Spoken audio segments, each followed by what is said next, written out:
Good evening and welcome to Face to Face for the Newsfirst team. I'm Niresh Eliothambi.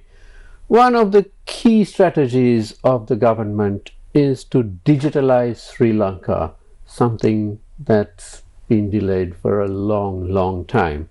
But what does digitalization mean? It's not just the many government departments which are right now working on paper, but Sri Lankan society as a whole needs to change. And this drive to digitalize the country will undoubtedly result in a quantum leap in technology and throughout Sri Lankan society as a whole. I'm pleased to welcome this evening our Deputy Minister of Digital Economy, Mr. Eranga Weeraratne. Good evening and welcome, Eranga. Good evening. So, Eranga, now the whole country knows that we are on the path of digitalization. The President has said so many times, and he is in fact the Minister of Digital Economy, which points to the importance of the topic. But could you give us a synopsis of how it's going? What are the steps being taken? Because you can't just wave a magic wand and digitalize. It does take a process. But that process is happening right now, isn't it? That's right. So when we started campaigning for NPP a long time ago, we came up with this policy document for digitalizing, how digital policy can be implemented in the country to digitalize the government sectors as well as get the industry developed, and also to create the right workforce that is required for this digitalization process. And by that, how we can develop the country. And now in our government, out of the main three objectives, digitalization is one of them. And that means we are giving much weight to digitalization, because we believe for drastic change in the government and the country can be done through the digitalization. So for that, what we did was firstly start a separate ministry for digital activities. So the Ministry of Digital Economy started with that, and the Honorable President is holding the minister position in that ministry, and thereby, we brought in Dr. Hans Vijayasuriya also to lead the digitalization plan in the country and getting the implementation done. And with a good enough pool of resources who are connected to implement this from both the private sector as well as coming as individuals, as freelancers, as well as the governmental IT service sectors. We are going to make this happen this time for sure. And we are working with all the private digital industry apex bodies as well, because we believe that not just the government can do digitalization, we have to get more engaged with the private sector and have a common plan, national plan for the digitalization of this country. Now, Eranga, digitalization in this country, it's not that it didn't start. In the 1990s, we got email, we got internet, and we had the old dial-up systems, and then those were modernized. But at a certain point, we seem to have lost the plot. The rest of the world was racing ahead with digitalization, and we seem to get stuck somewhere where companies and ministries would simply put up a website, and that was it. They've got their website, and then 2 years later you look at the website and it's the same thing. It hasn't been updated. So I mean, I think the private sector also could have done a lot more, but especially the government sector didn't seem to move forward with this. They didn't seem to understand that change is something which is a constant. You have to keep on changing and moving forward with technology.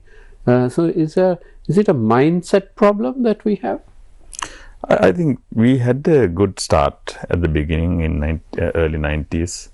However, we didn't like keep up with the pace the world was moving, and especially from the other neighboring countries like India, like they like moved up rapidly, bypassing all the other countries in the world who even created this whole WWW internet and all the technological jargon. So all the other countries had the kind of a national plan to get this digitalization, and from IT at that time it was called mostly IT, and from that, like how to give services, IT services, and what sort of plan the government should take in order to create the engineers that the world is demanding, and also what sort of marketing activities that should be done in order to attract more foreign investments to those countries, as well as get the right projects and the right technologies and the right know-how to those countries. But in Sri Lanka, like what I see is that we didn't have a proper national plan, and also that plan wasn't like implemented or designed by both the government and like combining both by private sector and the government sector. It was mostly the private sector had their own plans, and at the same time, like individual success cases is what we can see today. Like there are certain companies who have been successful, but on their own capacities mostly. But there's no like proper infrastructure or the facilities or the ecosystem that is developed by combining both the government sector and the private sector to create the right companies, startups, to get the innovation happening in the country, and also to create the right business environment. Was it a lack of priorities? Because I mean, we've had this ministry called the Ministry of Information Technology or Science and Technology. The name changed a bit, but we've had that ministry for decades. But it was always a secondary sort of ministry. It was none of the major ministers, the most important political figures, did not head such a ministry. It was always just sort of an afterthought. You give one of the ministers who has to be given a ministry, he's made Minister of Information Technology or Science and Technology or whatever. So was that part of the issue, and has that been completely resolved now with the president taking the reins? Yeah, it's partly due to not having the proper priority order in terms of what needs to be done, especially in terms of digitalization and IT. Then on the other side also, like not having a proper leadership. Even though there are certain investments and the money allocations were done even in the past for the digitalization of government services and so on, not proper like leadership as well as the proper know-how was applied to get the right implementations done.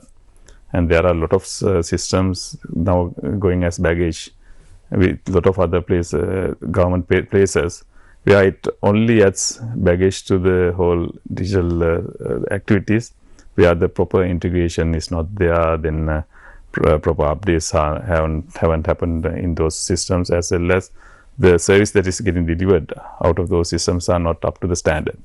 So that has to change. So that's why to give the proper leadership, President is coming himself, and he's leading digitalization.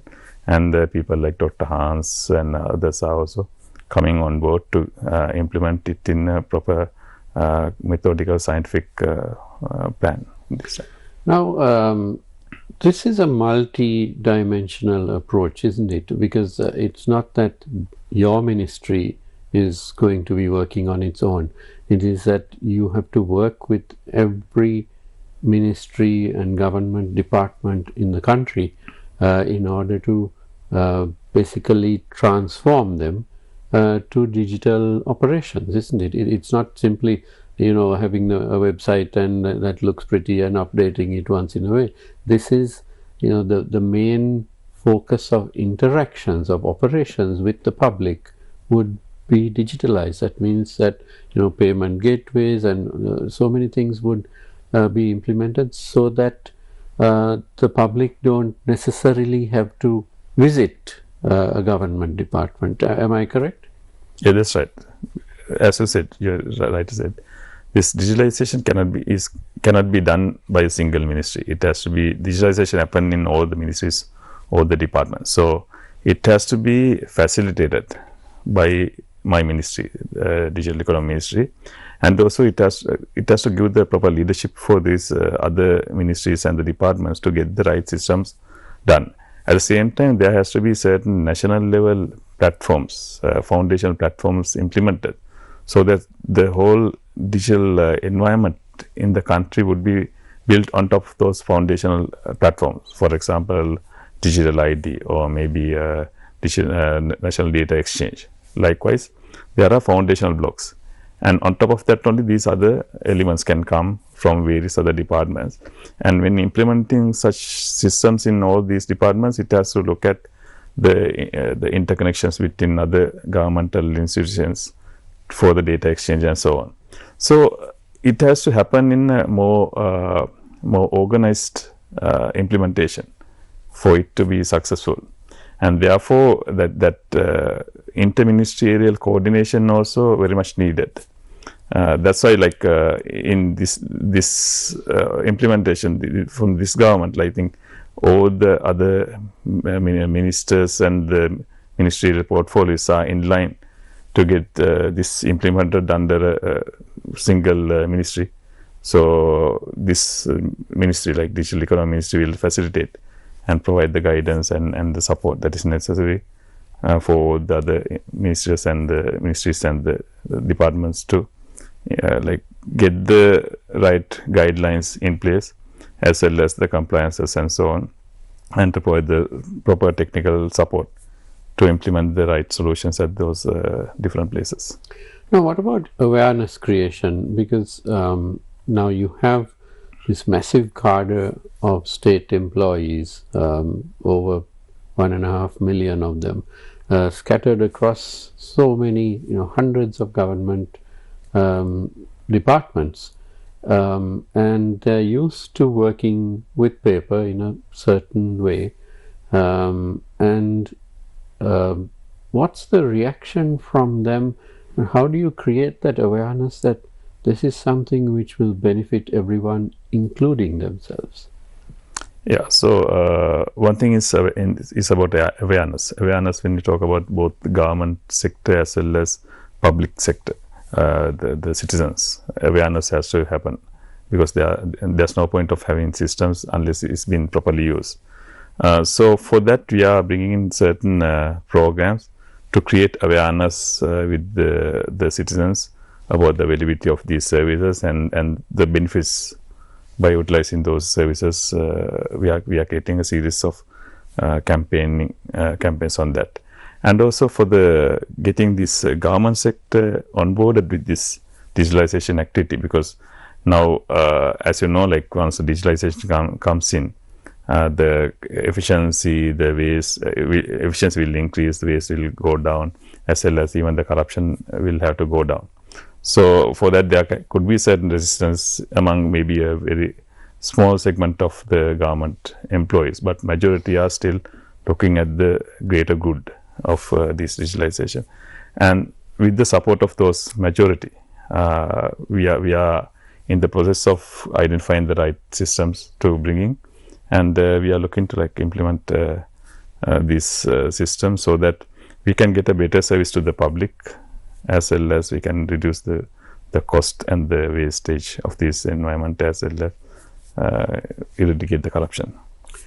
Now, when you talk about eradicating corruption, what's the level of resistance you're getting from departments which are viewed by the public as being mainly corrupt?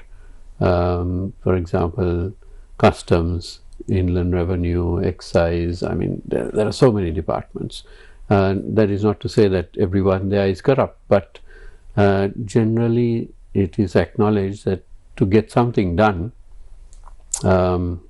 quickly, you need to actually go and pay a bribe, and that's something which it's become part of society, and it has actually demeaned society, because now everybody is a bribe giver. Otherwise you can't get anything done with your Pradeshya Sabha or wherever. And within these departments there are these people who control this system. And in the past, when any attempt was made to automate or digitalize, they managed to delay it and stop it in some way. Tender procedures being violated, cases being filed, and then the government changes, and so they do this delaying action until the government changes, and then that project goes out of the window. What's the situation now? Because now you have the NPP government with a vast majority, 159 seats in parliament, 62% voted for the NPP. So clearly the NPP is here to stay throughout this term, at least. And so these people can't sort of wait you out, can they? And their ability to prevent digitalization is much less, isn't it? Yes, I think, as I said, this time all the line ministers are in line with this government policy on digitalization, and including the top levels of all the ministries as well as the department.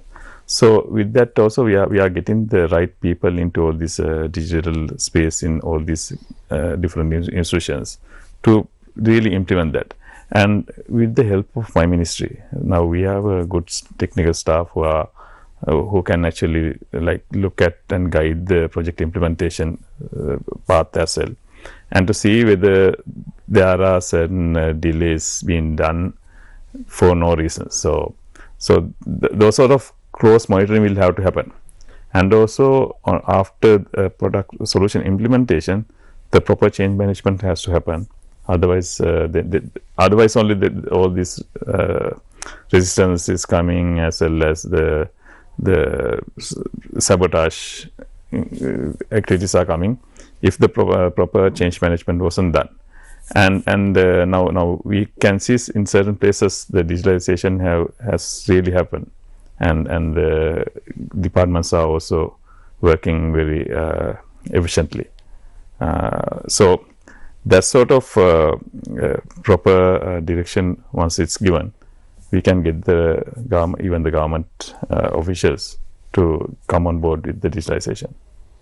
Now, one of the things which has struck me about certain government departments is that they have digitalized to a great extent. They have superb websites, apps, and so on. But then when you look at the culture of that particular government department, it's still corrupt, it's still as lethargic as ever. I mean, if you take, for example, our transport sector, if you take the railways department, which has a superb app. I mean, you don't you can buy tickets, you can check where each train is. It's in real time. But then when you go to any of our railway stations, it's 100 years ago the situation was exactly the same, and automation is nowhere to be seen at the railway station. If you go to Fort or Maradana or wherever, you don't see any automation. You still have the ticket stubs being sold to you, and when you get off you have to give that to, there are two guys standing at the gate, that kind of thing. So it's not enough to just install the technologies. You have to change the entire way of thinking. You're absolutely right. Now if I take this railway as an example, now our railway system is still adapting, working on the same old fashion, even giving the cardboard tickets and so on. and maybe a fragment of tickets are given as e-tickets. And there are also like there were certain corruption happening, and certain people were like misusing the digital systems and getting tickets reserved in advance and paying at higher price. So those things were happening, and now once this government came into power, that even the ticket malpractice was like now resolved, and now people can go and buy tickets online. And so that's what now just by putting a system won't solve the problem.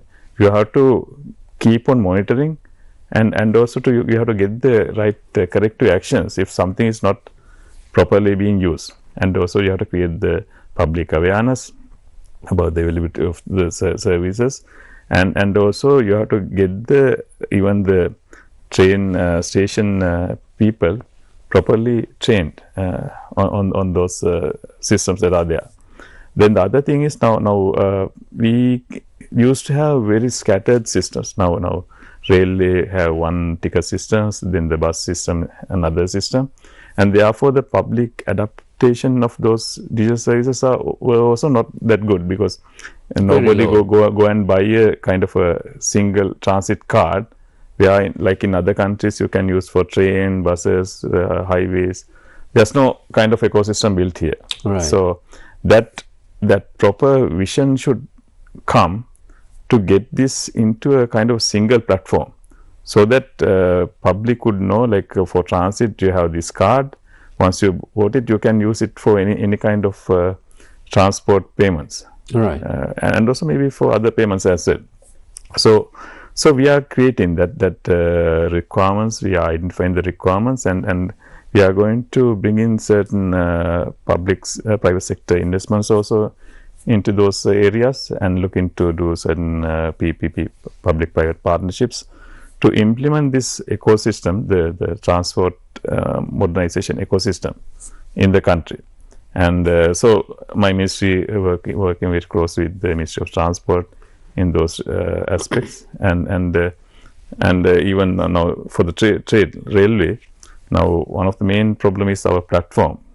Our train is much longer than the platform length. Therefore, like a lot of people coming not through the gate and coming through the railway tracks and getting into the train. So we have to look at all these shortcomings in the local environment and get the right system implemented, so that that can be effectively be used.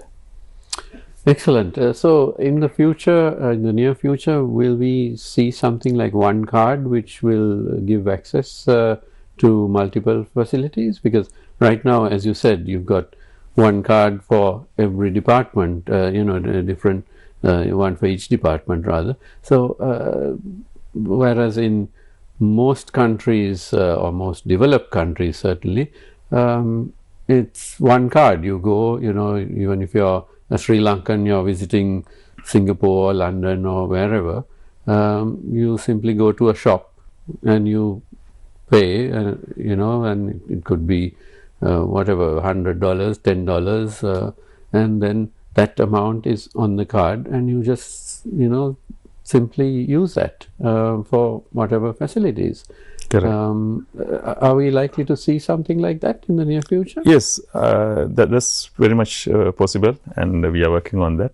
And now if we look at even the highway, the ETC, electronic based transition, only happening through single lane in the Katnayaka. We were unable to like implement that highway, even the electronic transit card in any other highways. Absolutely. We have three highways and only one is using the ETC card. Yes. Therefore, like the usage of that lane is very minimal. Like if you go and look at the Katnayaka highway, from the gates, like maybe only 10% that electronic lane is being used. And because of that, the corruption also in this highway, the payments are much higher. Like if I give an example, like it's about ₹1 million a day is getting lost by the RDA, because the payments are accepted as cash. Right. So why can't he implement a proper electronic transit systems in all these places, and get them the proper money collected to the government. And so those things must come, and we are going to implement those systems. And again, we are not going to implement that as a isolated silo-based standalone system. We are going to look at the adaptation of a single platform extended to highway, so that people will start using a card than using cash. And in our government, even the digital payments is one of the main topics. We want to bring in digital payments to make the society cashless, so that because more the society use cash leads to more corruption. So we want to change from that to digital payments. Absolutely. And talking of corruption and crime, what about law enforcement authorities? Because you know, right now, if a policeman on the road stops you for, let's say, a traffic violation or something like that, that policeman has no clue who you are. Even if you give your ID and your driver's license, there is nothing that policeman can do to check, you know, whether you're wanted, whether you're a mass murderer. You know, he'd probably just write you a traffic ticket for crossing the white line or something, and you go and pay that, and you get your, you walk into the police station, you get your license back, and you walk right out. But on every one of our driving licenses and our ID cards, there is a strip at the back, a magnetic strip, which is supposed to have some information. But as far as I know, no police station in the country has a reader or is connected to a central system. So the police themselves, a police station wouldn't know what warrants are out for anybody's arrest. So this kind of, I mean, it's mind-boggling that we are so far behind, isn't it? Yeah, absolutely. Like now, if you look at all the crimes that has happened, like all of them were using either fake passport, fake IDs, fake mobile, the mobile number got by using a fake ID or something like that. And for that, you have to get this identity done properly in order to avoid that happening. And nowadays, like what generally happening is now, anybody coming to get certain service from a government institute, like they are relying on whatever brought by the person who's coming. Yes. And especially the identity card or maybe the birth certificate or something like that, some document that the customer producing, and the person who's tendering that service is 100% relying on that, the documents that's produced in front of him. But we have to change that, because now there are so many IDs with, there are fake IDs. Then there are IDs, maybe somebody is using somebody else's IDs and getting certain services done. So just by looking at an ID and deciding whether that's the same person is not the most secure way. So that's why this digital ID concept comes, where the identification happens not by something that you have, like identity card, but something you are, like fingerprints, facial recognition, or iris scanning, or some mode of identification based on your body structure and the signs. So we are bringing in this digital ID. Now this digital ID is a project that has started in 2012, but unfortunately till to date it's not been properly implemented. I mean, there had been certain attempts, but it didn't move at all. And there's even an Indian grant of close to 10 billion rupees, and they are ready to give that facility for us to implement this system. And so this government is very serious on getting this digital ID implemented, and we are looking to come up with our own version by the mid of this year, and also then getting a proper sophisticated implementation done using the open source Mosaic platform by mid to end next year. So Now the GovPay platform, how far has that gone? yeah, so GovPay is to pay the government payments to the government services through using your own banking account. Right. So that's been very well adapted. Now we see a tremendous increase in the number of payments coming to these government institutions using digital modes. And we had about 16 services connected in February, and now it has grown up to by adding another 2 or 3 services.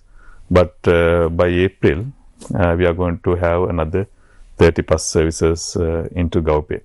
And that's the first step. So getting government services, service payments through digital mode is the number one start of the project. But thereafter, like, we are going to get the QR code based payments implemented. Now, QR payments attempts have happened, but the public hasn't actually positively started using that. It's at a very minimal usage levels. But if you look at countries like India or even Nepal, this QR based payments is the most adapted payment mode. Like, even you can't give cash to when you are going on a tuk-tuk. Right. You have to pay by QR based digital payments. Yes. Even the beggar in the roadside, they are keeping a QR and the pay scan that and that's the payments. So how India adapted that is a good case study for us to learn from there and implement QR based payments here. And that's the only way I think we can reduce all this corruption that is happening, as well as to avoid the tax evasion by getting. I mean, if India can do it, and so many other countries have done so, then there's really no reason why we can't do it. It's simply been that we've lacked the political will. The focus hasn't been on this for whatever reason, and it looks almost intentional that we were kept 20-30 years behind the automation of the rest of the world, isn't it? That's right. Now, if India can do it with all this 1.5 billion huge population, and majority of them are like non-tech savvy, but whereas we have a much controllable small population and much more tech awareness among the public than I'm talking about the average Indians. So if they can do it, definitely we can do it at better. I'm saying, and also so the government will and the leadership was something that was lacking. And if you look at for the cash payments, now government is spending more than 1.5% of GDP on this or the cash circulation cost, with all the cash collections, circulations, printing, replacement of cash and everything. Right. Now that 1.5% GDP, if you can allocate that to at least 1/3 of that, allocate to maybe education, health, it's a huge achievement we can have by reducing the cash usage circulation. And also there's 1.5 trillion rupees in cash mode within the society. Right. So when cash is out there, there's no value, because I mean, for the country, it's just paper available outside. But if those were in the financial system, that's an investment that could be done by the banks and every financial institution. So what you're saying, to simplify this, is instead of having 100,000 rupees in your wallet, if you simply had perhaps 1,000 and 99,000 is in your bank account, the bank can use that to invest, to give loans, and basically utilize that money for the country. For the development activities, yes. Right. And that can be done by the government, that can be done by the banks, lending to the private sector again. So that money should ultimately come and get utilized in the development activities. Then only the country can flourish. So that's why we are pushing very hard on going for digital payments, so that if we can get at least 1/3 of that cash money circulating as cash into the digital mode and coming into the financial ecosystem, thus we are talking about 500 billion rupees. So Right. that 500 billion the government can invest, private sector can invest for the development activities. Right. And nowadays there's no real issue because a lot of people have smartphones now. It's not a luxury. It's sort of it's rare to see a non-smartphone actually. There are mostly smartphones that you see around, and of course everyone's got a debit card, even if they don't have a credit card. So debit card is good enough, isn't it? So this is all technology made quite simple, isn't it? Yes, definitely. The technology is made quite simple, as well as the connectivity is getting better, is good and getting better, as well as like now to promote this digital based payments, like we are looking to bring this digital transaction cost also close to 0%, so that there's no additional cost for anybody to transact over digital medium than paying in cash. Actually, to pay by the cash, the cost is much higher, even though people don't realize. Right. By going to the bank or going to the ATM, withdraw money, keep it on the pocket, Yes. where there's no interest calculation, and then go and pay, and sometimes you don't get change. Lot of hassle is there, but people don't realize. But they are concerned about if 1% commission or something is imposed on that. Therefore, like we are looking as from the government perspective, we are talking to the banks and the central bank to bring that cost to near zero, so that there won't be much difference for anybody to transact using digital medium. And by going to digital medium, actually it helps individuals as well as even the shops, because then there's a history of their income and expenditure from those shops, and from those small time business holders can then produce those information to the bank, even to as a proof of their transactions and their income, to justify even for borrowing purpose. So there's a good benefits all around. Right. Now let's look at the area of artificial intelligence, AI. Former President Ranil Wickremesinghe spoke a lot about AI, but we didn't see anything implemented really. He gave a lot of speeches about it and created some level of awareness that there was such a thing, but we didn't go further than that. What is your ministry doing in this area? Yeah, we take AI much seriously, and we have created a consortium with the private sector and the government sector together to drive AI development and also creating the infrastructure that is necessary to promote the AI. So they are like the government is also, from this budget we are going to allocate substantial amount for the development of platforms, because AI is not cheap. Like you have to have the sophisticated hardware platform in order to develop AI, and creating a system like large language model LLM or even small language models. You need a lot of compute power. So for that we are discussing with various parties who are providing data service platforms, data center platforms, to see like how government and also facilitate the developers at a much cheaper cost on this development environment. And at the same time, like we are going to create upskill and also reskill the existing workforce in the IT sector as well as even the non-IT sectors who are in the digital space, to get them learn about AI, learn AI tools to increase their productivity, because now unless in time to come, unless you know AI, you will be obsolete, and somebody knowing AI can easily replace your even the job. You can get displaced.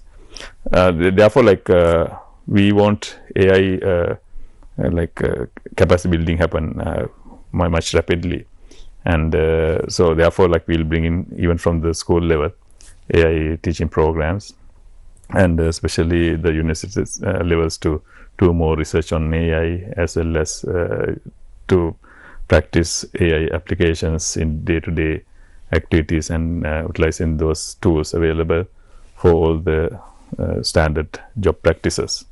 And now I was in India last week for this NASCOM event. Yeah, they are talking about that whole 2-day program. They were only talking about AI and what India is doing to develop that AI expertise within the country to tackle the world demand on AI. And they were talking about training 330,000 school children on AI to bring by the school education program. So similarly, I think Sri Lanka also has to act on that much fast. Now, that brings me to another question of, we don't have enough IT industry personnel, do we? I mean, if you're a multinational corporation and you want to go and set up some large operation in India, I mean, they can give you hundreds of thousands of IT professionals who are there in the country. But here in Sri Lanka, we don't have big numbers because I think, again, a lack of awareness on the part of our youngsters, because society as a whole has not automated or digitalized. And how many people actually have access to a PC or a laptop? Smartphone is about as far as they can get, isn't it? So there's an awareness component and a cost component as well, isn't it? Yes, but at the same time, now there are certain programs brought by the government also to support and to facilitate the financial support in order to buy these equipments, digital equipments laptops and smartphones. And so we are looking and we are discussing to get some certain programs in place. And at the same time, we are working on creating this workforce, develop this workforce. Currently, we have about 85,000 IT workforce in the country, which is not enough. As you said, if you go to India, you can get hundreds of thousands of engineers. Whereas in Sri Lanka, we hardly can find maybe even 100 new developers if a company starts. They have to go to a various rigorous interview process in order to get them, taking a lot of time. So therefore, this capacity building is one of our main targets. We want to build this 85,000 workforce to 200,000 workforce by 2030. But at the same time, we want to upskill the existing capacity of the existing workforce with all the latest technologies like AI and other tools that are there to increase the efficiency, the performance, and also the quality of work. We want to, so for that we will bring in various the upskilling programs, so that and also we'll discuss with the private sector to even mandate those programs for the existing staff that they have, so that we can take their levels up, because digital is a very fast evolving, rapidly changing subject. So unless you keep up with the technology changes as well as start using those tools, will be very fast get outdated. And therefore this continuous learning has to happen, and that's why we are going to bring that program. And at the same time, this is an area that you can earn good money. So even by employment in a company, you can earn much more money than in any other field, as well as you can even give your service remotely to a foreign country without actually migrating. So there are a lot of freelancers even in the country who are earning in dollars, $5,000, $10,000 a month, by working from Sri Lanka, working from home, and therefore like they are enjoying a much better quality of life than even going to some other foreign country and work from there. Absolutely. Because the cost structure is very low here, the environment is very good, and you are living with your family and the friends. So a lot of benefits of it are there while being here. Tender your service to foreign countries and in dollars. Definitely. And my final question is, what's the timeline here? Because if I were to take a guess, we are at least 20 years behind the rest of the world. But it's not going to take 20 years for us to catch up. I don't know, perhaps in 2 years' time we can get to where the world is right now. And the world, of course, will keep evolving as well. But how? What is your timeline to digitalize to the point where we can say that Sri Lankan society is digitalized now? Yeah, so we have like roadmap for digitalization, and we are looking to at least make all these government services digitalize at least by 25% by the end of next year. So this year will be somewhere maybe like 10% of government services in digital mode, but 20%, 25% is the target for the next year. And by 2030, we are hoping to achieve at least 70 to 75% of digitalization of all the government services. And in terms of the digital payments, to create a cashless society, we are at least targeting 40% of cashless transaction to happen by 2030, and to starting with now GovPay has been launched, and the relaunching of Lanka QR will also happen, and we will also like support these fintech companies coming who are like 100% focusing on digital payments than the traditional banking services to promote digital payments. And by doing that, of course, we will increase the tax net and also ultimately reduce the tax overhead on a single person. We can do that. And then for the digital industry, we are currently earning about $1.2 billion from export revenues. We are like looking to expand that up to $5 billion by 2030. So by next year, like we will at least try to reach for $1.5 billion. So likewise, we have a good plan, and we are going to talk about those things in the parliament, and also with the budget also, like a lot of allocations are being done for these development activities and digitalization. Excellent. And we will, of course, invite you back on our show from time to time, so you can tell our viewers what's going on, what progress has been made. So I'm afraid we are now out of time. It's been a very interesting discussion with the Honourable Eranga Weeraratne, Deputy Minister of Digital Economy. Thank you very much for being with us this evening. Thank you very much. And thank you to you at home for watching. Don't go away. The news is coming up next. Have a great evening.